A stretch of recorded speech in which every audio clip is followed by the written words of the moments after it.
அவங்க எடப்பாடியை ஸ்ட்ரெங்தன் பண்ண விரும்பல, அன்புமணியை சிஎம் கேண்டிடேட்டா ப்ரொஜெக்ட் பண்ண விரும்புவாங்க. கொஞ்சம் கசப்பு மறந்துதான். நேற்று அவருடைய பேச்சு எதை காட்டுது சார்? ஒருவேளை தலைமை ஏற்க மறுக்கிறாங்களா நிர்வாகிகள்லாம் எப்படி சார்? அவர் நேற்று பேசின பேச்சு தேர்தல் முடிவுக்கு பிறகு அதிமுக பிரச்சனைகள் வரும்னு எதிர்பார்க்கிறாரு. அந்த பிரச்சனைகள்ல தன்னை பலப்படுத்த நிற்கிறாரு. சீமான் நம்பகத்தன்மை உள்ள ஒரு தலைவரா இருக்கிறார். 1000 கோடிக்கு விலை போகல அவர். நாம் தமிழர் கட்சியை இனிமேல் யாரும் குறைச்சு மதிப்பிடாண்டா. ஆம் ஆத்மி பஞ்சாப்ல சாதிச்சதை தமிழ்நாட்டுல சீமான் சாதிக்கிறதுக்கான சாத்தியக்கூறுகளும் வாய்ப்புகளும் இருக்கு.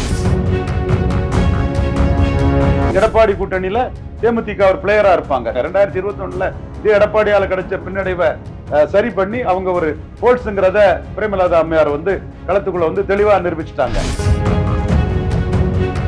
ஆனா விஜய் மைக் சின்னத்துக்கு ஆதரவுன்னு போட்டதுல இருந்து அவரோட எண்ண ஓட்டத்துல ஒரு சீமான பேக் பண்ணதுக்கான ஒரு சூழ்நிலை கூட வரலாம்.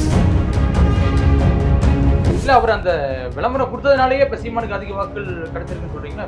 கண்டிப்பா சீமானுக்கு அது பிளஸ்ன்னு நான் உறுதியா சொல்றேன்.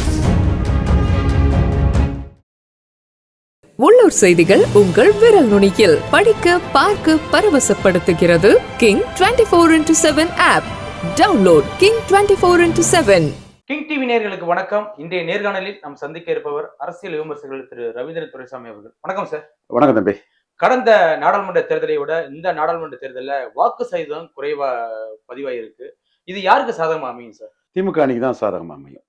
திமுக அணி பலமான அணி. 53% வாக்கு பெற்றவங்க. கூடுதலா கமலஹாசன் சேர்ந்திருக்கிறாரு. அவருக்கு பிரச்சார வலிமை இருக்கு. அவருக்கு எதிர்ப்பு வாக்குகள் இல்லை. தென் அதிகார பலம் அவங்கள்ட்ட இருக்குது. அதிகார பலம் மக்களவை தேர்தலில் ஒரு பலம் தான். இடைத்தேர்தல் அளவு இல்லைனாலும் கூட மக்களவை தேர்தலில் அதிகார பலம் வேலை செய்யுது. அதிகார பலத்துக்கு முன்னாடி அதிமுககாரங்க களத்துல நிக்கலங்கிறத எடப்பாடி பழனிசாமியே ஒப்புதல் வாக்கு மூலம் கொடுக்குறாரு. நான் தான் சொன்னேன் நிக்க மாட்டாங்கன்னு சொன்னேன். இங்க வலைத்தளங்கள்ல சவுக்கு சங்கர்கள் மற்றும் சுமன் ஸ்ரீராமன்கள், தராசு சியாம்கள் போன்ற இவங்களுக்கு ஆதரவா பாண்டியன் போன்றவர்கள் பேசுவாங்களே தவிர களத்துல நிற்க மாட்டாங்கன்னு நான் சொன்னேன். அதை இன்னைக்கு எடப்பாடி பழனிசாமி ஒப்புதல் வாக்குமூலம் கொடுத்திருக்கிறாரு. நீங்க களம் ரிசல்ட் வரும்போது அது உண்மை நிலைமை தெரிஞ்சு போகும். ஈரோடு கிழக்க பற்றியும் கடும் போட்டி சகோதரர்கள் சொல்லும் போது இது இடைத்தேர்தல், இங்க ஒண்ணு கடும் போட்டி எல்லாம் கிடையாதுங்க. திமுக அணி ஈஸியா, செந்தில் பாலாஜி மிகப்பெரிய ஆர்கனைசர், அவர் முன்னாடி மற்றவங்க தாக்கு பிடிக்க மாட்டாங்க, ஈஸியா ஜெயித்துட்டு போயிடுவாங்கன்னு நான் சொன்னேன். இப்போ அதிகார பலம், கூட்டணி பலம், தென் கமலஹாசன் சேர்ந்த பலம், எதிரணி பிளவுபட்டு இருக்கிறது, ஓபிஎஸ் விலைக்கு வச்சதுனால முக்குலத்தோர்கள் எதிராக போனது, இப்படி பல அம்சங்கள்ல அதிகாரத்துக்கு முன்னாடி ஃபைட் பண்ணிட மாட்டாங்கன்னு சொன்னேன்.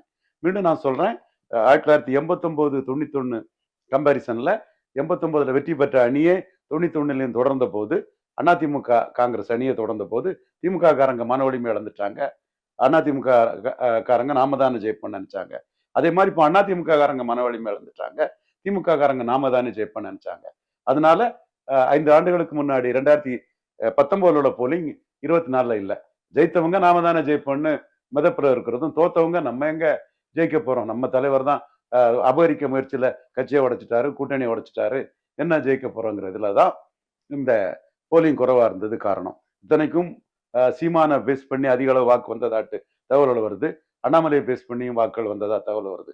அப்படி இருந்த பிறகும் வாக்கு வலிமை குறைஞ்சிருக்குதுன்னா அதிமுகவினர் ரொம்ப சோர்ந்துட்டாங்கன்னு தான் தெரியுது. தேர்தல் முடிவில் அதை பார்த்தா தெரியும். அதிமுக பொதுச் செயலாளராக பதவியேற்று 2வது தேர்தல் சந்திக்கிறாரு திரு எடப்பாடி பழனிசாமி அவர்கள். அப்படி இருக்கும்போது நேற்று அவருடைய பேச்சு எதை காட்டுது சார்? ஒருவேளை தலைமை ஏற்க மறுக்கிறாங்களா நிர்வாகிகள்லாம் எப்படி சார்? அவர் நேற்று பேசின பேச்சு தேர்தல் முடிவுக்கு பிறகு அதிமுக பிரச்சனைகள் வரும்னு எதிர்பார்க்கிறாரு. அந்த பிரச்சனைகள்ல தன்னை பலப்படுத்த நிற்கிறாரு. அவர் ஒரு பெரிய ஆர்கனைசர். அது ஆர்கனைசிங் கெப்பாசிட்டி உள்ளவர். 16ஆம் ஆண்டு ஜெயலலிதாவுக்கு முதல்வர் நாற்காலி அவர் ஏரியாவில் கிடைச்ச நல்ல சீட்டுகள்ல தான் கிடைச்சுங்கிறது உண்மை. அதை நம்ம மறுத்துட்டு பேசக்கூடாது. ஒருத்தரோட மெரிட்டே நம்ம அக்செப்ட் பண்ணிட்டு தான் பேசணும். ஸோ நல்ல ஆர்கனைசரான அவர் தனக்கு எதிரான ஒரு இது கட்சிக்குள்ள வரலாம். அதை எப்படி முறியடிச்சு கட்சிங்கிறத தான் ஒற்றை தலைமையா மீண்டும் வரணுங்கிறதுக்கான அந்த வியூகங்களை வகுத்து செயல்படுறாருன்னு நான் பாக்குறேன். பொதுவா பாத்தீங்கன்னா இப்ப இந்த 39+40 தொகுதியில பாத்தீங்கன்னா டம்மி வேட்பாளரா எடப்பாடி அவர்கள் போட்டிருக்காரு அப்படின்னு தேர்தலுக்கு முன்னாடியே ஒரு குற்றச்சாட்டு வந்துச்சு. அது இப்ப நிர்பந்தம் இருக்கா சார்? ஒரு நேற்று பேசின வச்சு பார்த்தா பவர்ஃபுல் வேட்பாளர் வரல. அதனால அரசியல் ஆர்வத்துல ஜெயித்துருவோம்னு நினைக்கக்கூடிய அசோக்கு, அந்த ஈரோடு அசோக்கு, அங்கெல்லாம் ஈரோட்ல பிரகாஷ் தானே நிற்கிறாரு. திமுகவில் 65% ஓட்டு எடுத்து ஜெயிப்போன்னு சொல்லிட்டு இருக்காராம். 55 வரை வர்றதுக்கு வாய்ப்பு இருக்குன்னு நான் கருதுறேன். இந்த மாதிரி பலரும் வந்து ஆர்வத்துல புதியவர்கள் வருவாங்க. அப்படி வந்து புதியவர்களுக்கு வாய்ப்பை கொடுத்தாருன்னா பழையவர்களுக்கு கதை தெரியும். அவங்க ராகுல் காந்தினாலே மடங்கிடுவாங்க. இவரே ராகுல் காந்திக்கு 20 சீட்டு கொடுத்துதான் கூட்டணி அமைப்புன்னு சொல்லி மெகா கூட்டணி அமைப்புன்னு சொல்லி அது வரலன்னா எவ்வளவுக்குள்ள அடி வாங்கியிருப்பாரு அவரு. அவரே மனதளவுல தோல்வி ஒத்துட்டார். என்றாலும் ஊடகத்திலையும் இந்த விவாதங்கள்லையும் அந்த வெப் டிவிலையும் ஒரு சிலர் வந்து அவரை தாக்கு பிடிச்சிருந்தாங்க. சிலர் போலி கருத்து கணிப்பு பண்ணி, சிலர் மோசடியா, சில பேரும் சில ஊழல் பெருச்சாளிகள் ஒரு தொலைக்காட்சிக்குள்ள இருந்து அந்த வேலைகளையும் பார்த்தாங்களே தவிர களத்துல இல்லைங்கிறத நான் தொடர்ந்து சொல்லிட்டு தான் இருந்தேன். இல்ல அழுத்தம் இருக்கு சார் ஒரு பக்கம். ஏன்னா இப்ப அண்ணாமலை அவர்கள் பலமுறை சொல்லியிருக்காங்க, தேர்தலுக்கு பிறகு பாத்தீங்கன்னா அதிமுக வந்து டிடிவி ஓபிஎஸ் தலைமையிலான கூட்டணிக்கு போகும் அப்படின்னு அவர் ஒரு பக்கம் சொல்லிட்டு இருக்காரு. இவருக்கு ஒரு வேளை அழுத்தம் இருக்குமா சார்? இல்ல, தொடர் தோல்வியில இருக்கிறவர் அந்த தோல்விக்கு காரணத்தை ஏற்று ராஜினாமா பண்ணணும்னு கூட யாரும் கேட்கலாம். அப்ப அந்த கட்சி நான் தானே கட்சியை அவர் கட்டுப்படுத்தி எடுக்க வேண்டிய ஒரு கடமை இருக்கு. அதை விட்டுட்டு போக மாட்டார். மீண்டும் நான் சொல்றேங்க, விட்டுட்டு போக மாட்டார். நான் அவருக்கு எதிராக சில அணி அமைக்க முடியாத அளவுக்கெல்லாம் பார்த்துக்கிட்டேன். பட் அவர் விட்டுட்டு போவார்னா நான் கணக்கு போடல. ஏன்னா அப்பவே சசிகலா வந்தா கொடுத்துட்டு போயிடுவான்னு சொல்லும் போது அதெல்லாம் கொடுக்க மாட்டாருங்கிறத நான் தான் ஆணித்தரமா சொன்னேன். இப்பவும் அவர் ஒண்ணு விட்டுட்டு போக மாட்டாரு. அவர் ஒரு தலைவரா, கலைஞர் புரட்சி தலைவர் மாதிரி ஒரு தலைவராக முயற்சி பண்ணுவார். முடியுமா முடியாதாங்கிறது வேற. அன்னைக்கும் அதான் சொல்றேன், இன்னைக்கும் அதான் சொல்றேன். பட் அவர் தன்னோட முயற்சியில இருந்து விட்டுக்கிட்டு ஒதுங்குவாருங்கிறத நான் கருதல. இந்த தேர்தலில் வந்து பாத்தீங்கன்னா அந்த ஜாதி ஓட்டுகள் வந்து எந்த கட்சிக்கு சார் அதிகம் போயிருக்கு? கொங்கு வேளாளர்கள் ஓட்டு எடப்பாடி பழனிசாமிக்கு அதிகம் கிடைச்சிருக்கும். நம்ம ஜாதியில இருந்து ஒருத்தர் சீஃப் மினிஸ்டர் வந்தவர் எதிர்கட்சி தலைவராக இருக்குன்னு. வன்னியர் ஓட்டுகள் பாமகவுக்கும் எடப்பாடி பழனிசாமிக்கு அதிகம் கிடைச்சிருக்கும். மற்ற ஜாதிகள்ல எடப்பாடி பழனிசாமி அதிமுகவுக்கு வந்து பெரிய அளவு வாக்கு கிடைச்சிருக்காது. அதுதான் நான் சொல்றேன். நீங்க பூத் வைஸ் அனலைஸ் பண்ணி பார்த்தா இந்த உண்மை தெரிய வரும். ஏன்னா இங்க வந்து வெள்ளாள கவுண்டருக்கு வந்து எடப்பாடி, தங்கமணி, வேலுமணி, செங்கோட்டை அண்ணன், கருப்பண்ணன், எம்.ஆர். விஜயபாஸ்கர், தம்பித்துறை, பொன்னையன், இப்படி நிறைய ஸ்டேட் லெவல் ஃபிகர்ஸ்னாலும் சரி, லோக்கல்ல மாவட்ட செயலாளர்கள், இளைஞரணி கேண்டிடேட், இந்த மாதிரி எக்கச்சக்க வெள்ளாள கவுண்டர்கள் வந்து அதிமுக எடப்பாடி பழனிசாமி இதுல குவிஞ்சு போய் கிடக்குறாங்க. அது மட்டும் இல்ல, அவங்க இன்னைக்கு இண்டிபெண்டன்ட் லீடர்ஸா இருக்கிறாங்க. ஜெயலலிதா இருக்கும்போது அடிமைகளா இருந்தாங்க. எந்த அடிமை வேணாலும் தூக்கி போட்டுட்டு எப்படி வேணாலும் ஜெயலலிதா பந்தாடலாம். இப்போ அதிமுக இவங்க தான்.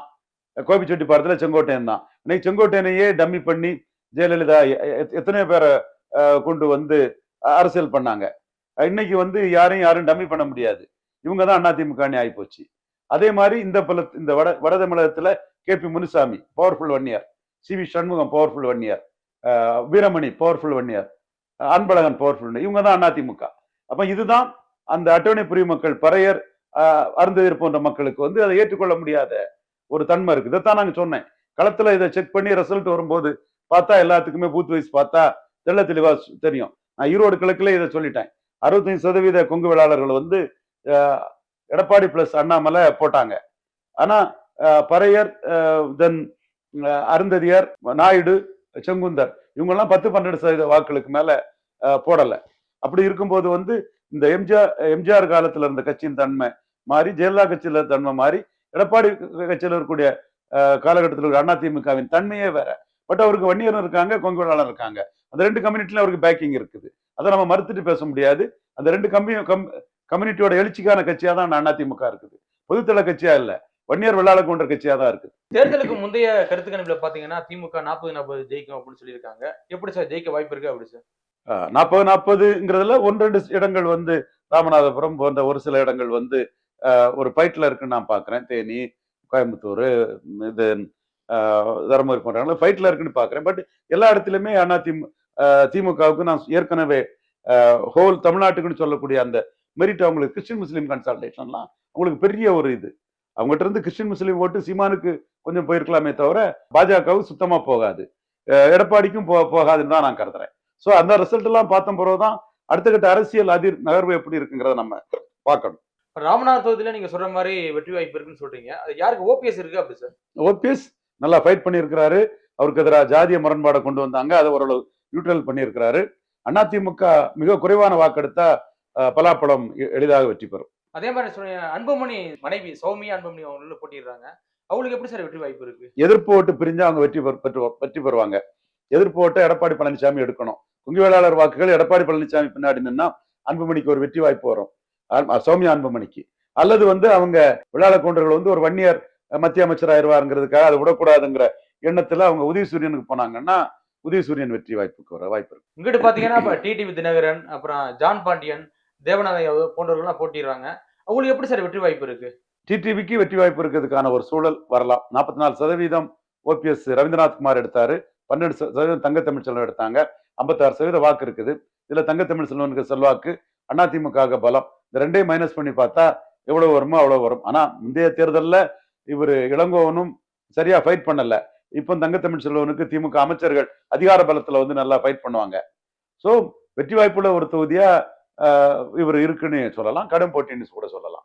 ஒவ்வொரு தேர்தலையும் தனித்து போட்டியிடுற நாம் தமிழர் கட்சி இந்த முறை வெற்றி வாய்ப்பு ஏதாவது கிடைக்குமா சார்? 1-2 தொகுதியா கிடைக்குமா? எப்படி சார்? இல்ல வாக்கு சதவீதம் மட்டும் உயருமா? வாக்கு சதவீதம் பெரிய அளவுக்கு உயரும். நாம் தமிழர் கட்சியை இனிமேல் யாரும் குறைச்சு மதிப்பிடாண்டாம். நான் ஒரு தரவு சொல்றேன், அது சீமானுக்கு ரொம்ப சாதகமான ஒரு தரவா இருக்குது. எங்களோட டேட்டா அனலிஸ்ட் ரிஷி ஜெயந்தன் 2 பேருமே எனக்கு இன்னைக்கு அனுப்பி தந்திருக்காங்க. தம்பி ஜெயந்தன் அம்பலமும் ரிஷியும் அனுப்பின அந்த டேட்டா தெள்ள தெளிவா சீமானுக்கு ஒரு சாதகமான ஒரு டேட்டாவா இருக்குது. நீங்க இந்த டேட்டா என்ன சொல்லுதுன்னா, ஆம் ஆத்மி பார்ட்டி பஞ்சாப்ல ஆம் ஆத்மி பற்றி வளர்ந்த இது என்னன்னா, 2019ஆம் ஆண்டு மக்களவை தேர்தல்ல காங்கிரஸ் கட்சி 40% வாக்கெடுத்து வெற்றி பெற்றிருக்கு. மக்களவை தேர்தல் காங்கிரஸுக்கான ஒரு வேவ், பஞ்சாப்ல வெற்றி பெற்று. இங்கே இந்திரா காந்திக்கான வேவ், ராஜீவ் காந்திக்கான வேவ், சோனியா காந்திக்கான வேவ், ராகுலுக்கான வேவ் எல்லாம் நம்ம பார்த்தோம். அந்த மாதிரி ஒரு பெரிய வெற்றியை பெற்று 8 மக்களவை தொகுதியை கைப்பற்றி இருக்கிறாங்க. ஆனா அன்னைக்கு ஆம் ஆத்மி பார்ட்டி 7.4% வாக்கு தான் எடுத்திருக்காங்க. மொத்த இதுல 4வது இடத்துக்கு தான் அவங்க போயிருக்காங்க. 2வது இடத்துக்கு 27% வாக்குகளை சிரோன்மணி அகாலிடல் எடுத்திருக்கிறாங்க. 3வது இடம் பிஜேபி 9.6% வாக்குகள் எடுத்திருக்காங்க. 4வது இடம் தான் ஆம் ஆத்மி பார்ட்டி எடுத்திருக்காங்க. 7.4% வாக்கு தான் ஆம் ஆத்மி பார்ட்டி எடுத்திருக்காங்க. ஆனா அதே ஆம் ஆத்மி பார்ட்டி 2022 சட்டமன்ற தேர்தலில் 42% வாக்கெடுத்து ஆட்சியை பிடிச்சிட்டாங்க. இதுதான் சீமானுக்கு இன்னைக்கு நான் ஒரு பலமா பாக்குறேன். சீமான் நம்பகத்தன்மை உள்ள ஒரு தலைவரா இருக்கிறாரு. 1000 கோடிக்கு விலை போகல, அவரு நோட்டுக்கும் சீட்டுக்கும் விலை போகல, தொடர்ந்து தனிச்சு நிற்கிறாருங்கிறது தமிழக மக்கள் மத்தியில ஒரு நம்பிக்கை கிடைச்சா, ஆம் ஆத்மி பஞ்சாப்ல சாதிச்சதை தமிழ்நாட்டுல சீமான் சாதிக்கிறதுக்கான சாத்தியக்கூறுகளும் வாய்ப்புகளும் இருக்குது. சோ அந்த நம்பிக்கையில சீமான் களமாடலாம். வேலுப்பிள்ளை பிரபாகரனை தமிழின தலைவனா நிரூபிப்பேன், எந்த கட்சி கூடயும் கூட்டணி போக மாட்டேன், 150 தொகுதியில 25 to 30 வயசு இளைஞர்களை வேட்பாளராக நிறுத்துவேன், மீதி 84 தொகுதிகளில் இப்போ நிறுத்தின எம்பி கேண்டிடேட் நின்றவங்க எல்லாம் அதுல வாய்ப்புள்ளவங்க எல்லாம் வெற்றி பெற செய்து அவர்களை அமைச்சர்களாக கூட வருவாங்கங்கிற அளவுக்கு ஒரு நம்பிக்கை கொடுக்கக்கூடிய அளவுக்கு தன்னம்பிக்கையோடு நின்னா 2026ல தொடர்ந்து 5வது முறை தனிச்சு நிற்கக்கூடிய சீமான் மீது மக்கள் பஞ்சாப்ல ஆம் ஆத்மி மீது ஒரு நம்பிக்கையை காட்டினது மாதிரி காட்டுறதுக்குள்ள வாய்ப்பு இருக்கு. சீமான் அதை புரிஞ்சிருப்பாருன்னு நான் கருதுறேன். இந்த காலையில இந்த டேட்டாவை சகோதரர் சீமானுக்கே நான் அனுப்பி கொடுத்தேன். கொள்கை அடிப்படையில அவர் நான் வேறுபடுறேன், பல இதுல கொள்கை அடிப்படையில வேறுபடுறேன். கலைஞரோட வெற்றி சமூக நீதி புரட்சின்னு நான் சொல்லுவேன், அவர் தமிழினத்தின் சாவக்கேடும்பாரு. யாதவ்ங்கிற அடிப்படையில இந்தியர்கள் ஒன்றிணைன்னு நான் சொல்லுவேன், அவரு கோனார் தமிழர்ங்கிற அந்த இதுக்குள்ளதான் அவர் நிற்பாரு. ராவணன் எப்பிக் படி, பரசுராமன் எப்பிக் படி, பிராமணங்கிறதுல நாம பிலீஃப், அது அவர் ராவணன் தமிழ் பெரும்பாட்டன்னு சொல்லுவாரு.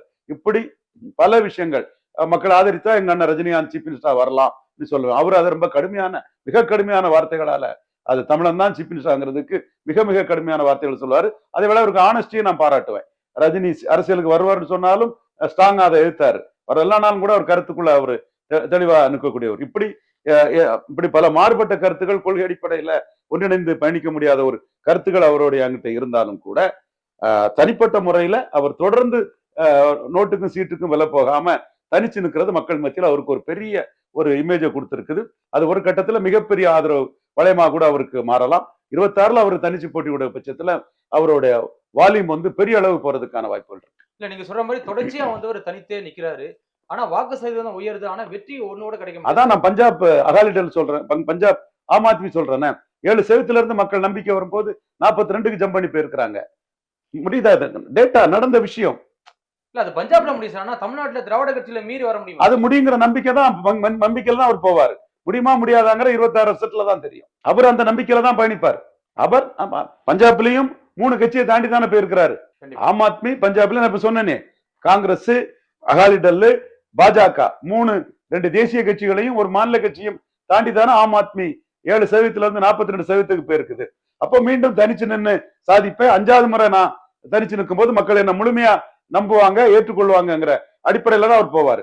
இந்த இடத்துக்குள்ள எந்தெந்த செக்ஷன்ஸ் எப்படி வாக்களிச்சிருக்காங்கன்னு பார்த்துட்டு அடுத்த கட்டத்தை நாம பேசலாம் அவரை பற்றி. சோ அவருக்கு ஒரு பிரகாசமான, தொடர்ந்து தனித்து போட்டியிடுறது அவருக்கு ஒரு பிரகாசமான எதிர்காலத்தை கொடுக்க வாய்ப்பு இருக்கு. நான் காலையில அவர்கிட்ட பேசினேன். நான் தனிச்சு தானே போட்டியிடுவேன், நாமே மாற்று நாம் தமிழரை மாற்றுங்கிறதுல நம்ம தெளிவா இருக்கிறோம். அது மட்டும் இல்ல, நாம போராடி வென்றோன்னு இருக்கணும், அல்லது இந்த இனத்துக்காக போராடி தோத்தோன்னு வரலாறு நமக்கு சொல்லணும். நாம கூட்டணிங்கிறதெல்லாம் நம்ம கிட்ட பேச்சுக்கே இடம் இல்லைன்னு தெள்ள தெளிவா அவரு சொல்லிட்டாரு. சோ அவரு ஆம் ஆத்மி மாதிரி ஜம்ப் பண்ணி மேல போக முடியுமாங்கிறதான் அவரு 26ல பாப்பார். இந்த முறை நாம் தமிழர் கட்சிக்கு சின்னம் முடக்கப்பட்டிருக்கு சார். இதனால எப்படி ஓட்டு வங்கி குறையுங்கிறீங்களா, அதிகம் இருக்குங்கிறீங்களா? சின்னம் முடக்கப்பட்டது அவருக்கு பிளஸ் தான் கொடுக்கும் நான் பாக்குறேன். ஏன்னா பிளஸ் தான் கொடுத்துருக்குது. நிறைய பேரு அவருக்கு விவசாய சின்னத்தை பிடிக்கிட்டாங்க,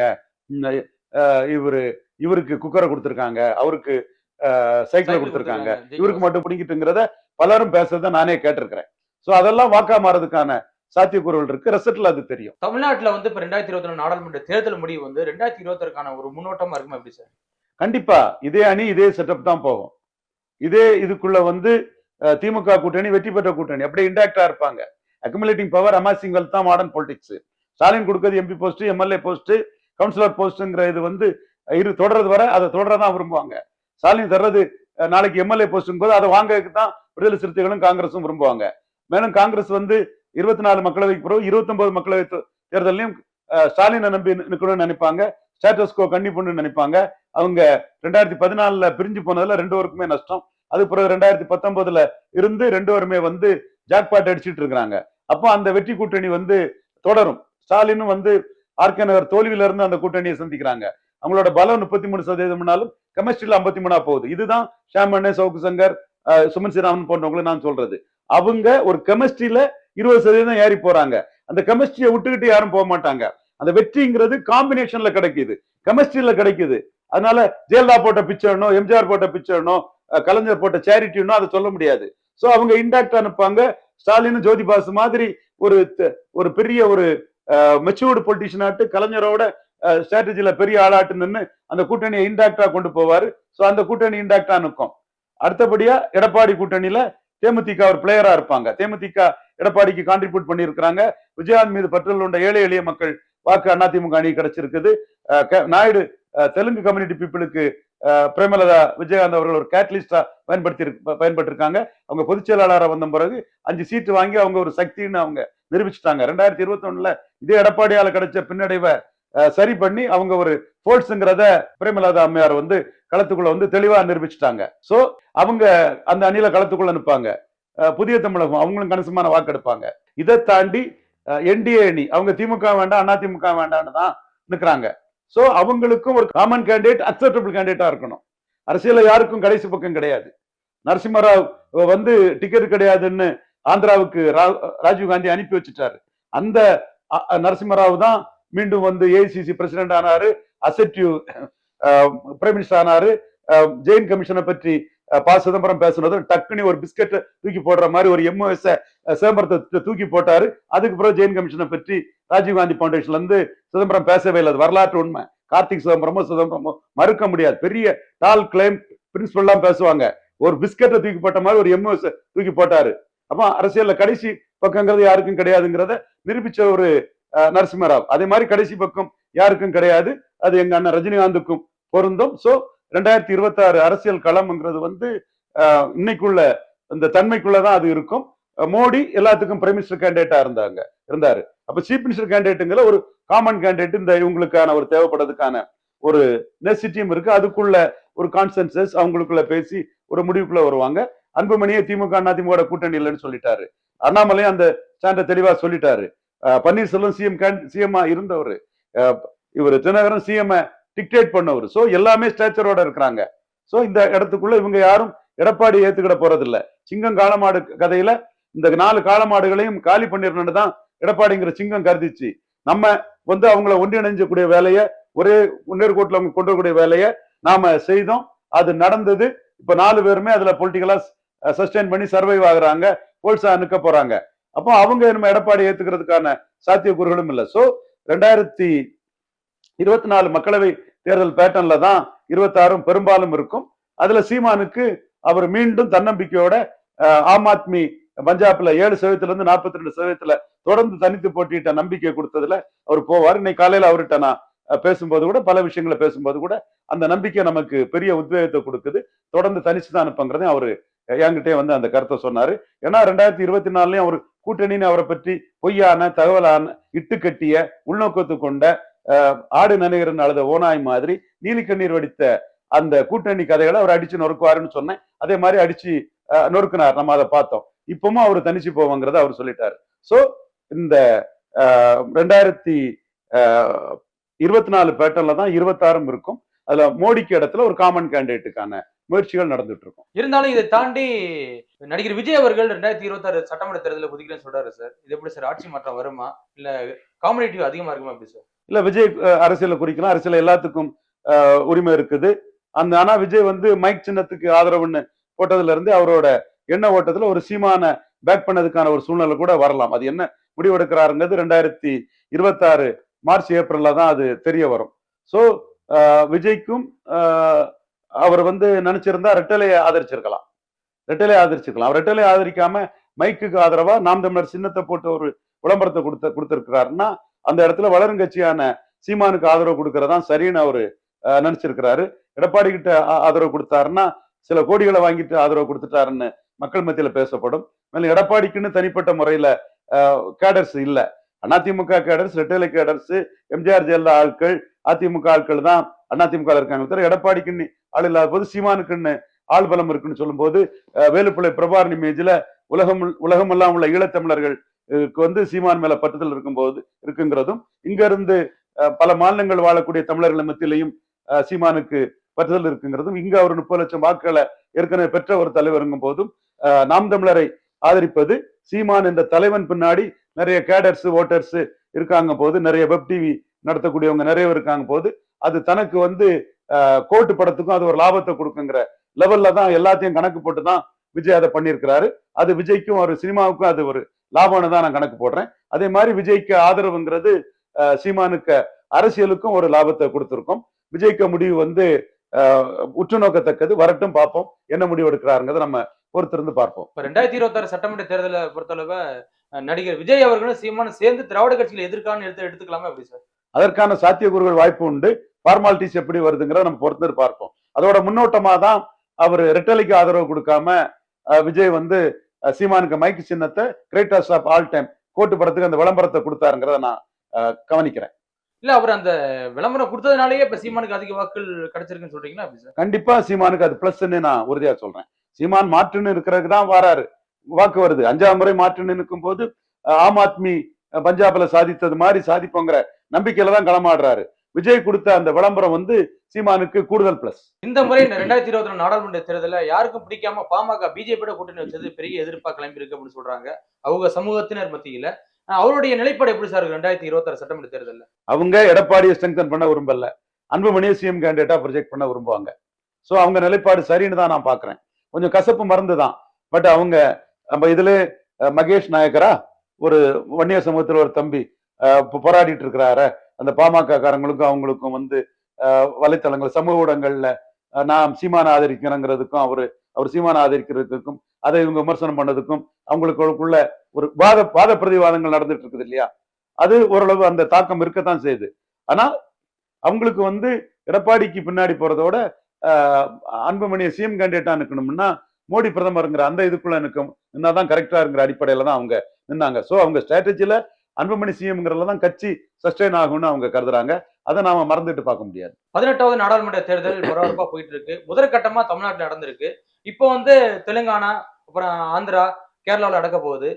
இதுல வந்து பாத்தீங்கன்னா பிரதமர் மோடி அவர்கள் ராஜஸ்தான்ல பேசிய அந்த பேச்சு, அதாவது இஸ்லாமிய வெறுப்பு பேச்சு வந்து இன்னைக்கு உசுரப்படுத்திருக்கு. இது எப்படி சார் பாக்குறீங்க? மோடி இடஒதுக்கீட காலி பண்ணிடுவாரு, மோடி கான்ஸ்டியூஷனை குப்பை தொட்டில தூக்கி போட்டுருவாருன்னு அவருக்கு எதிராக பல பொய்களை சொல்லும் போதும், இந்துக்களை பிளவுபடுத்த முயற்சி பண்ணும் போதும், இந்துக்களை ஒற்றுமைப்படுத்த என்னால முடியும், எல்லா இந்துக்களும் என் பின்னாடி நிற்பாங்க, அப்பர் காஸ்ட் இந்து, ஓபிசி இந்து, எஸ்சி எஸ்டி இந்து, எல்லா இந்துக்களும் என் முன்னாடி நிற்பாங்க, என்கிட்ட இருந்து இந்துக்களை நீங்க என்ன ஆயுதம் கொண்டு நீங்க பிரிச்சு எடுக்க முடியாதுன்னு அவர் அதை சேலஞ்சிங்க, ஆமா எஸ் இந்துக்களை என் முன்னாடி நிற்பாங்கன்னு அவர் பேசியிருக்கிறார். இல்ல அன்னைக்கே பாத்தீங்கன்னா உத்தரப்பிரதேச தேர்தல் பிரச்சாரத்துல நான் வந்து இஸ்லாமியர்களுக்காக பணியாற்ற வந்திருக்கேன் அப்படிலாம் சொல்லியிருக்காரு சார். இந்த மாற்று கருத்துக்கு என்ன சார் எப்படி எடுத்துக்கிறது நம்ம? நிச்சயமா ப்ரோ இந்துவா இருக்கிறதுனால ஆன்டி முஸ்லீமா இருக்கணும்னு கட்டாயம் இல்ல. அவர் பஸ்மந்தா முஸ்லிம்களுக்காக பேசுறாரு. கட்சி யாத்திரைக்கு ஏழை எளிய முஸ்லிம்களை பெண்களை அனுப்புனது பாஜக அரசு தான். இத பாஜக உள்ள ஆட்களை யாரும் பேசல. அது வேதனைக்குரிய விஷயம் அவங்களுக்கு. ஓகே, அது நம்ம வேலை இல்ல. நாம தெளிவா சொல்றோம், மோடி சொல்றது உண்மை. கட்சி யாத்திரைக்கு ஏழை எளிய முஸ்லிம்களை, ஏழை முஸ்லிம்களும் அவங்க புனித பயணமான கட்சி பயணத்துக்கு அவங்க வாழ்க்கையில் ஒரு பெரிய பாக்கியமா கருதக்கூடிய, முக்கிய நோக்கமா கருதக்கூடியத பெரிய அளவுக்கு அதிக அளவு இஸ்லாமிய சகோதரிகளையும் தாய்மார்களையும் அனுப்பி வச்சது மோடி அரசு தான். பாஜகவோட திட்டம் தான். அந்த இடத்துக்குள்ளதான் இஸ்லாமிய சகோதரிகள் வந்து யூபில எல்லாம் கட்சி பயணத்துக்கு பெரிய அளவுல போயிருக்காங்க. பாஜக ஆளு மாநிலங்கள்ல பெரிய அளவு போயிருக்காங்க. ட்ரிபிள் டலாக் மூலமா ப்ரொகிரசிவ் அவுட்லுக்கோட முஸ்லிம் பெண்களுக்குள்ள உரிமையை பெற்றுக் கொடுத்தது பாஜக அரசு தான், மோடி தான். என் சகோதரிகளுக்கு உரிமையை பெற்றுக் கொடுத்தங்கிறதா மோடி அதை தெளிவா பேசுறாரு. இந்த நாட்டின் மீது முஸ்லிம்கள் மிகுந்த பற்று கொண்டவங்க, முஸ்லிம்கள் இந்த நாட்டுக்காக அவங்க தியாகம் அளப்பரியதுங்கிறத பல மேடைகள்ல மோடி சொல்லியிருக்கிறாரு. சோ இந்துக்களுக்காக அவரு நிற்கிறார் என்பதற்காக முஸ்லிமுக்கு அவர் எதிர்ப்பாளர் என்ற கருத்தை நீங்க வைக்க வேண்டிய அவசியம் இல்லை. அவர் முஸ்லிம்களுக்காக நலத்திட்ட உதவிகளை பாராபட்சம் பார்க்காம எல்லா முஸ்லிம்களுக்கும் செய்தது பாஜக அரசு தான். அதை சொல்றாரு. சிஏஏல வந்து சீக்கியர்களுக்கு கிடைச்ச பலனை மகாராஷ்டிராவில் நந்து அந்த மக்களவை தொகுதியில இருக்கும்போது பேசுறாரு. சிஏஏல கிறிஸ்தவர்களுக்கு கிடைத்த பலனை பேசுறாரு. சோ மோடி அரசு இந்துக்களுக்கு உள்ள உரிய மரியாதையை கொடுத்து அப்பீஸ்மெண்ட் இல்லாத ஒரு அரசுங்கிறத அவர் சொல்றாரு. மக்கள் தீர்ப்பளிக்கட்டு மீண்டும் 3வது முறை மோடி வந்து அவர் சாதனையை முறியடித்து, நேரு சாதனையை முறியடித்து பெரிய அளவுக்கு அவரு பிரதமரா வருவாருன்னு உறுதியா நான் நம்புறேன். தமிழ்நாட்டு தேர்தல் பிரச்சாரத்தை பொறுத்தளவு தெளிவா பேசிய மோடி அவர்கள் வடநாட்டு தேர்தல் பிரச்சாரத்துல முன்னுக்கு பின் முரணா பேசுறாரு. என்ன சார் காரணம்? முன்னுக்கு பின் முரணா பேசல. இந்து ஓட்டுக்காகவும் பேசுறாரு, முஸ்லிம்களுக்கு அவர் செய்த நன்மைகளும் பேசுறாரு. குறிப்பா கட்சி புனித பயணத்துக்கு ஏழை எளிய முஸ்லிம் தாய்மார்களையும் சகோதரிகளையும் பாஜக அரசு அனுப்பி வச்சது பெரிய விஷயம். இருந்தாலும் காங்கிரஸ் சொல்லாத தகவலை வந்து இன்னைக்கு மாத்தி திருச்சி பேசுறாரு சார் மோடி. அது மக்கள் முடிவு பட்டது, சொன்னாங்களா சொல்லலையாங்கிறது. தொடர்ச்சியா சந்திப்போம் சார். மிக்க நன்றி சார். உள்ளூர் செய்திகள் உங்கள் விரல் நுனியில் 200 கோடி பார்வையாளர்களை கடந்து கிங் 24x7 ஊடகம் செய்தி, பொழுதுபோக்கு, உடல் நலம், தன்னம்பிக்கை, வேலை வாய்ப்பு, சினிமா செய்திகளை படிக்கவும் பார்க்கவும் பரவசப்படுத்தவும் ஒருங்கிணைந்த செயலியை அறிமுகப்படுத்துகிறது. Download king 24x7.